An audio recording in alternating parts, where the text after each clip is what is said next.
Bueno, muy buenos días para todos. Vamos a iniciar un tema bien importante que es el tema de optimización clásica. Eh, para esto vamos a requerir algunos conceptos de cálculo diferencial y cálculo multivariado, cálculo en una variable y cálculo en varias variables. Y pues la idea de la clase es realmente poder recoger todos esos conceptos previos que ustedes traen de cálculo y revisar cómo sería el tema de las aplicaciones aquí en optimización clásica. No hice la clase simultánea porque he tenido algunas dificultades con el tema de la internet y entonces me daba miedo que ustedes se conectaran y no pudiera yo cumplirles, entonces prefiero dejar el video previamente para que ustedes mañana pues lo encuentren. Entonces, revisando aquí algunos conceptos de fundamentales del cálculo diferencial, tenemos un concepto bien importante que yo sé que ustedes lo recuerdan, pero que lo vamos a requerir aquí y es el concepto de límite. Entonces decimos que el límite de una función f de x cuando x tiende a un valor a, si ese límite existe es igual a c, pues decimos que ese es el límite de esa función cuando x tiende a, ¿cierto? Y también vamos a requerir otro concepto de continuidad y decimos que una función f de x es continua si continúa en un punto A, si el límite de f de x cuando x tiende a es igual a f de a. Entonces podemos hablar de funciones continuas o discontinuas, ¿cierto? Y podemos decir que esa función, si esto es cierto, decimos que es continua en A, y si no, pues que no es continua, que tiene una discontinuidad o presenta una discontinuidad en ese punto A. Con respecto a las derivadas, entonces recordando aquí el concepto de derivada, decimos que la derivada de una función f de x en x es igual a definida o simbolizada como f', la definimos como el límite cuando delta de x tiende a de la función evaluada en a más un delta de x, que delta de x es un valor pequeño menos f de a sobre delta de x. Si no existe ese límite, entonces decimos que no se tiene esa derivada en x igual a. Las derivadas de orden superior, entonces las podemos definir como f segunda, f tercera y generalmente pues se aplican para funciones de tipo polinómico o algunas funciones muy especiales donde existen esas derivadas superiores. Entonces pues la idea de las derivadas superiores es derivar hasta que la última o la enésima derivada sea igual a 0. Entonces tenemos que definimos aquí como la segunda derivada de f evaluada en a como f2' de a, y esa es la derivada de una función f' de a evaluada en x igual a a. Entonces de manera similar podemos definir que si existe una f n de a como la derivada de f de n-1 de x en x igual a. Para esto, ¿cierto? Entonces podemos desarrollar la serie de Taylor, y la serie de Taylor es un polinomio que nos permite hacer una aproximación polinómica de una función n veces diferenciable en un punto específico A, que eso es uno de los requerimientos. Entonces podemos decir que recordando esta regla de Taylor decimos que f de x tiende a ser f evaluada en x0 más la primera derivada por x menos x sub 0 más la segunda derivada evaluada en x sub 0 sobre 2 factorial por x menos x elevado al cuadrado más, entonces el último término sería la derivada n de f evaluada en x0 sobre n factorial por x menos x0 a la n. De manera general, entonces tendríamos esta serie que les muestro acá, que diríamos que f de x se aproxima a la sumatoria de n igual a 0, desde n igual a 0 hasta n, de la derivada n evaluada en x sub 0 sobre n factorial por x menos x0 a la n. Y esta sería la aproximación de la regla de Taylor. Con respecto a las derivadas parciales, entonces ustedes saben que yo tengo una función en función de varias variables, entonces yo puedo definir algunas derivadas parciales. Entonces decimos que análogamente a la derivada ordinaria o función de una variable real, la derivada está definida como un límite, como ya lo sabemos, sea u un subconjunto abierto de r a la n, y es una función que va desde u hasta r. La derivada parcial de f en este vector a que sería desde a1 hasta n, que pertenece a este subconjunto U con respecto a la i-ésima variable de x sub i, se define como la derivada parcial con respecto a x sub i de f de a. Y esto ya por definición del límite decimos que es el límite cuando h tiende a 0 de f evaluada en a sub 1, todo el vector a, ¿cierto? Más h, menos f evaluado en el vector a sobre h. Y así mismo de manera análoga lo podemos hacer para todas las variables que hagan parte de ese subconjunto. De igual manera, pues nosotros podemos esas derivadas parciales hacer derivadas de orden superior para esas derivadas parciales. ¿Qué es un problema de programación no lineal? Nosotros hasta el momento hemos visto problemas de programación lineal y ahora vamos a abordar algunos problemas, puedan ser restringidos o no, como problemas de programación no lineal. Entonces decimos que un PNL, un problema no lineal, se expresa como encontrar los valores de decisión x1, x2, xn, que cumplen con que hay una función z que yo voy a optimizar, ya sea maximizar o minimizar, de una función f de múltiples variables. Entonces tengo que esto es sujeto a, yo puedo tener una matriz de coeficientes tecnológicos, ¿cierto? Que son varias funciones G1, pero estas G están en función de un vector de respuestas xn, y puedo tener los sentidos de las restricciones, como ya lo sabemos, menor o igual, igual o mayor o igual, a unos lados derechos, ¿cierto? Que es un vector de recursos del lado derecho. Y así yo puedo tener de G1 hasta G sub m, ¿cierto? De restricciones evaluados en un vector X de respuesta con unos sentidos que pueden ser menor igual, igual o mayor igual, y un vector B sub n. Como ya lo mencioné, el PNL puede ser con restricciones o puede ser irrestricto. Entonces hay diferentes sistemas o algoritmos más bien para solucionar un problema de programación lineal, de programación no lineal, perdón, restringido o no restringido. Entonces vamos a revisar estas tres definiciones y decimos que la región factible para el problema no lineal es el conjunto de puntos x1, x2, x3 hasta xn que satisfacen las m restricciones en su formulación. Un punto en la región factible es un punto factible, y un punto que no está en la región factible es un punto no factible. Es decir, cualquiera de los puntos que estén dentro de un conjunto de restricciones, entonces decimos que es un punto factible o no de un problema no lineal, en el caso obviamente de los problemas restringidos.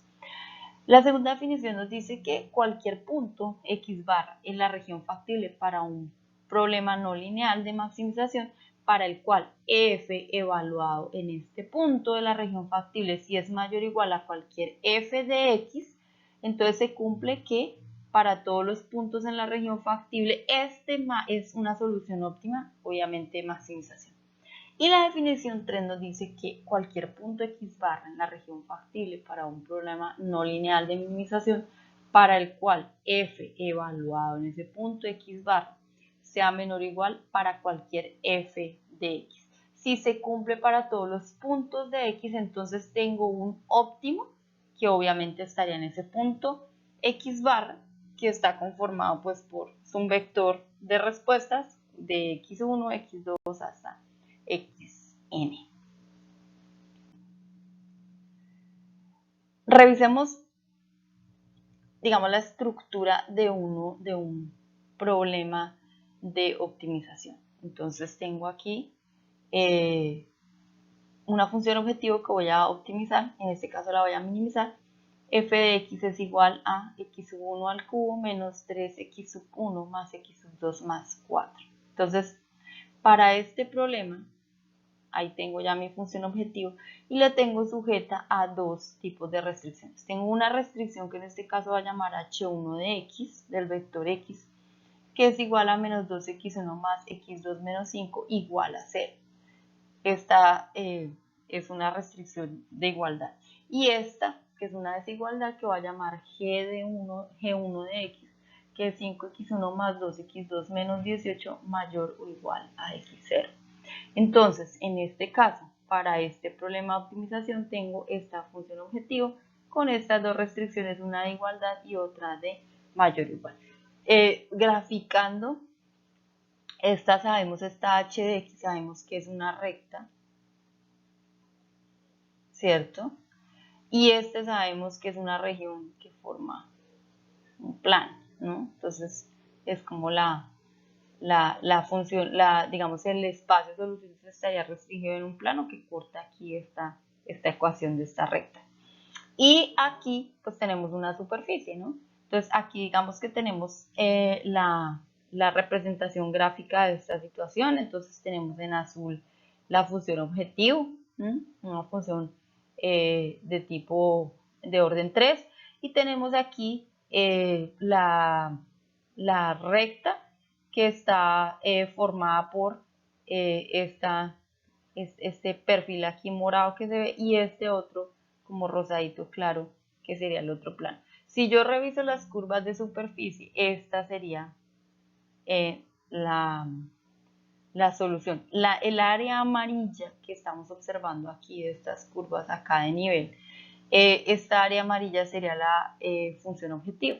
Entonces tengo, la región factible es esta. Entonces tengo aquí mi restricción hx, mi restricción fx y tenemos aquí estas curvas, ¿cierto? Estas curvas que yo estoy dibujando acá, que sería lo que corresponde a la función objetivo, que en este caso es una función de minimización. Entonces, esta región amarilla, que aquí ya vemos más detalladamente, pues tenemos que por aquí vamos a tener un punto X, ¿cierto? Entonces ese punto X es el punto X óptimo para ese problema restringido. Entonces aquí está esta recta es h de x y esta es g de x y estas curvas pues son la función objetivo. Entonces vamos a revisar estas dos definiciones. Nos dice que un punto extremo es aquel en el que se tiene un máximo o un mínimo, ya sea local o global. Entonces esta definición también hace parte del cálculo y nos dice que el extremo global es el más grande o más pequeño de todos los puntos extremos de un conjunto, ¿cierto? Y un extremo, digamos, local es un valor específico que se optimiza dentro de los extremos de un conjunto que hayamos definido. ¿Listo? Entonces tenemos la definición de extremo global y extremo local. Otras dos definiciones que vamos a requerir aquí es la definición de cuando una f de x es una función, es unimodal, ¿cierto? Si tiene un solo extremo en este intervalo de definición, ¿cierto? Digamos que yo voy a restringir esta función entre a y b, digamos que esta estaría restringida entre menos 1 y 3, y yo tengo aquí un valor mínimo, ¿cierto? Entre este menos 1 y 3, entre estos dos valores, tengo aquí un valor mínimo que es este aquí, ¿listo? Entonces, en este caso, estoy hablando de una función unimodal.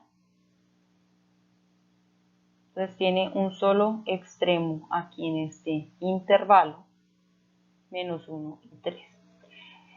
Con respecto a la siguiente definición, entonces puedo decir que f de x es multimodal si tiene dos o más extremos en este intervalo a y b, en este menos 1 y 4, ¿cierto? Entonces tiene aquí un extremo, tiene aquí otro extremo y tiene aquí al final, que no se alcanza a ver, otro extremo por acá. Entonces digamos que este es el caso de una función unimodal, pero este es el caso de una función multimodal. ¿Listo? Entonces, un extremo unimodal, varios extremos, multimodal en un intervalo específico que nosotros definamos.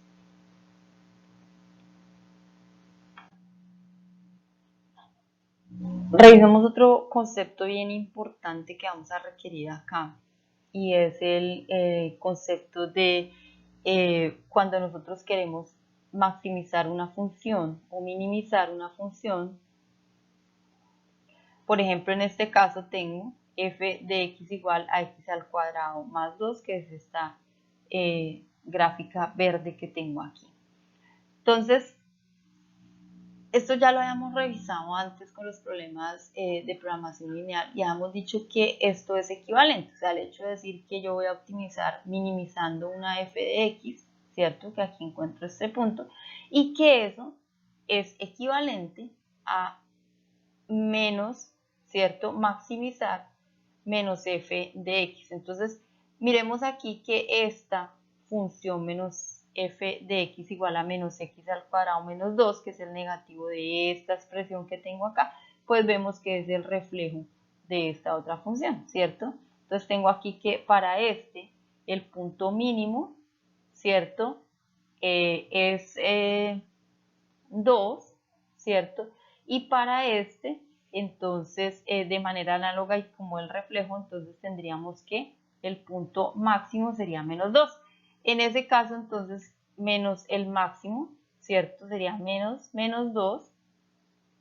Y esto es igual a 2, que corresponde al mínimo de la primera función. Entonces, estos problemas tienen esta particularidad que yo puedo optimizar una función con digamos que la optimización de la función negativa. ¿Listo? Miremos otra definición y nos habla de cuando un punto es estacionario.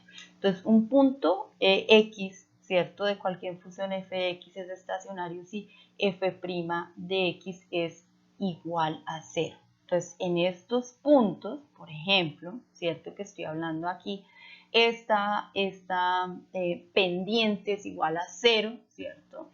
Entonces, estas derivadas que son iguales de 0, estoy hablando acá que estos puntos son estacionarios. Esta definición yo la requiero para precisamente hacer o solucionar los problemas de optimización que vamos a realizar. Entonces, con este va a ser uno de los criterios que vamos a utilizar y es encontrar los puntos estacionarios o aquellos puntos que nos hacen 0 la primera derivada de una función. ¿Listo? Entonces, por ejemplo, aquí tenemos esta función f de x es igual a x a la 5 menos 5x al cubo y tenemos que estos puntos estacionarios que nos hacen 0 la primera derivada, entonces tenemos que son el máximo de la función, ¿cierto? El mínimo de la función y aquí este punto de inflexión o estos puntos de inflexión porque tiene 3 que en ese caso también hacen parte de los puntos estacionarios de esta f de x.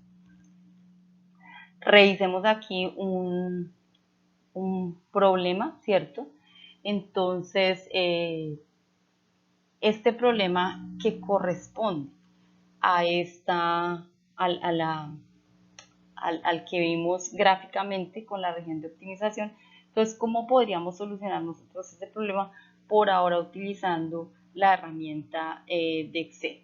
Entonces, yo tengo aquí que, dado el problema de optimización que ya conocíamos, decíamos que f de x es igual a x1 al cubo menos 3x1, x2 más 4 y sujeta a estos dos tipos de restricciones. Entonces, teníamos una h de 1 que es menos 2x1 más x2 menos 5 igual a 0, y una g de x que es 5x1 más 2x2 menos 18 mayor o igual a 0. Entonces, ese gráfico ya lo vimos, ya vimos que el problema definitivamente tiene solución, entonces tiene una región factible y pues tenemos ahí que la función objetivo en algún punto de esos muestra el mínimo. Entonces, ¿cómo podríamos hacerlo nosotros en Excel?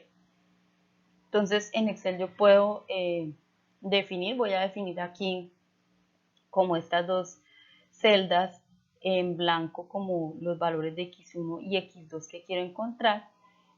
Aquí está f de x1 y x2.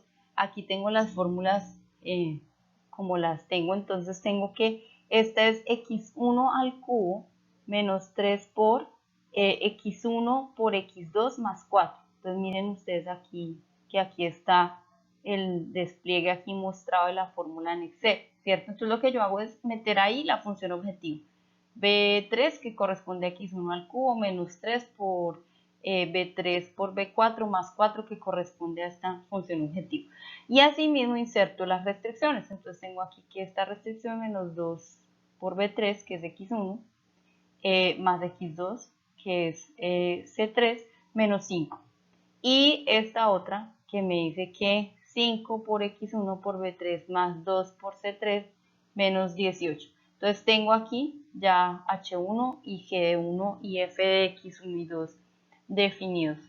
Entonces, ¿qué hago yo aquí con Solver? Entonces primero pues introduzco ahí las fórmulas. Sé que x1 y x2 van a ser estos dos espacios. Entonces aquí digo establecer objetivo. Entonces mi objetivo va a ser esta casilla B4. ¿Sí? Mi problema es un problema de minimización. Cambiando las celdas de variables, entonces digo que mis celdas de variables van a ser B3 y C3. Y sujeto a las restricciones digo que H1 es estrictamente igual a 0 y digo que G1 es mayor o igual a 0. Entonces introduzco las dos restricciones aquí en Solver y como este problema es no lineal, entonces pues lo voy a resolver pero mediante un algoritmo de aproximación, no lo puedo resolver por simples. En este caso yo no tengo restricciones de funciones ni enteras ni binarias, ¿sí? Y recuerden que Solver por defecto me dice que convertir las variables sin restricciones en no negativas, que esto me sirve aquí para las condiciones de mi problema. Le doy resolver y me va a dar esta respuesta. Entonces me va a decir 5.0008, entonces voy a x1, lo aproximo a 5. Y me dice que x2 es 15.000066. Entonces x2 lo aproximo a 15. Y con 5 y 15 mi función objetiva va a ser menos 96. Entonces el óptimo de ese problema, de ese PNL, es menos 96, ¿cierto? Entonces fíjense ustedes que aquí me dice que H1 es estrictamente igual a 0 y pues obviamente como esto es un algoritmo de aproximación, entonces pues aquí me va a dar un valor muy cercano a 0 y pues aquí sí me da un valor mayor a 18 que era lo que yo le había pedido aquí que esto fuera, perdón, mayor o igual a 0, ¿cierto? Entonces aquí me da un valor de 37 mucho mayor que 0. Ese sería este primer problema. Revisemos otro problema y sería este. Entonces ya un problema ya para formular, dice que si se utilizan K unidades de capital y L unidades de trabajo, una compañía puede producir K por L unidades de un bien manufacturado. El capital se puede comprar a 4 pesos por unidad y la mano de obra a 1 peso por unidad. Se dispone de un total de 8 pesos para comprar capital y mano de obra. Pues miren que aquí ya nos están dando una condición del problema. ¿Listo? ¿De qué manera la empresa puede maximizar la cantidad del bien que se puede fabricar? Entonces voy a definir mis variables como K, unidades de capital compradas, y L, unidades de mano de obra compradas.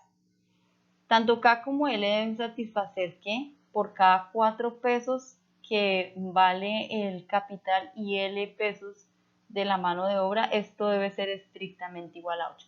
Fíjense ustedes que yo no lo restringí y lo hubiera podido dejar como 4K más L menor o igual a 8, ¿sí? Pero cuando yo lo voy a resolver en Solver, el problema tiende a arrojarme a tanto K como L igual a 0. Entonces no me sirve. Entonces lo que yo hago es que voy a meter la restricción de que 4K más L sea estrictamente igual a 8 para forzar una solución diferente a 0. Si yo fuerzo a que eso es estrictamente igual a 8, tanto K como L ya no me van a dar 0. Entonces, como el problema de maximización sería maximizar Z igual a K por L, que es una condición inicial del problema que me dice que así es que encuentre el número de unidades a producir, sujeto a 4K más L igual a 8. Y tanto K como L mayores o iguales a 0. Entonces, defino aquí que mis respuestas van a estar en la celda K y en la celda L, las que yo defina. Y digo que Z es igual, aquí estaría B14 y esta es C14. Entonces, B por C, o sea, K por L. Y que mi restricción sería que 4 veces K más una vez L. Aquí yo le puse menor o igual, pero ya les dije por qué yo lo restringí como estrictamente igual a 8. Aquí entonces en Solver establezco el objetivo, ¿cierto? Que el objetivo es que K por L sea la función a maximizar. Voy a maximizar cambiando las celdas de las variables, entonces aquí tendría B14 y C14. Y digo que tanto, aunque estas restricciones aquí resultan superfluas, pero las dejé como para ilustrar, y digo que tanto K, que está en B14, como L, que está en C14, sean mayores o iguales a 0, que son estas que corresponden aquí. Y digo también que mi restricción de 4 veces K más una vez L sea estrictamente igual a 8. Entonces miren ustedes que yo digo B16 es estrictamente igual a D16, que es este lado derecho 8, y lo dejé estrictamente igual. Ya les expliqué que si yo lo dejo menor o igual, entonces la respuesta, como esto es un algoritmo de descenso, de lo que me hace es, me bota de una vez 0. Entonces me dice que K y L es 0 y no, esa no es la respuesta que yo deseo. Aquí les decía que porque estas resultan de alguna manera superfluas, porque esto me dice que convertir las variables y restricciones en negativas, sin embargo yo me aseguro de que me dé mayor o igual a 0. Lo resuelvo por GRG no lineal, que ustedes saben que es un algoritmo de aproximación que hace Solver, y me da que el número de unidades K1 y las unidades invertidas en capital 4 y las unidades invertidas en mano de obra, las unidades invertidas en capital son 1 y las unidades invertidas en mano de obra son 4. Y digo que Z es igual a K por L, 4 por 1, 4 pesos, ¿cierto? 4 unidades a producir. Y digo que el capital producido es 4K más L, y esto debe ser menor o igual a 8. ¿Listo? Y entonces aquí tendríamos que 4 por 1, 4 más 4, estrictamente igual a 8. ¿Listo? 4 por 1 más 4, estrictamente igual a 4. Y así nos da una solución óptima de este problema. Les voy a dejar un par de ejercicios para que ustedes los puedan resolver en Excel, y de igual manera tendríamos que revisar si tienen alguna pregunta. Les voy a enviar les voy a enviar mi correo personal, porque el correo de la universidad no me abre acá. Entonces mi correo de Gmail sí me abre. Entonces dejar abierta la posibilidad de que ustedes me escriban si tienen alguna duda con respecto al taller, ¿cierto? Y a los ejercicios que les voy a dejar. Bueno, muchísimas gracias y entonces nos estaremos hablando.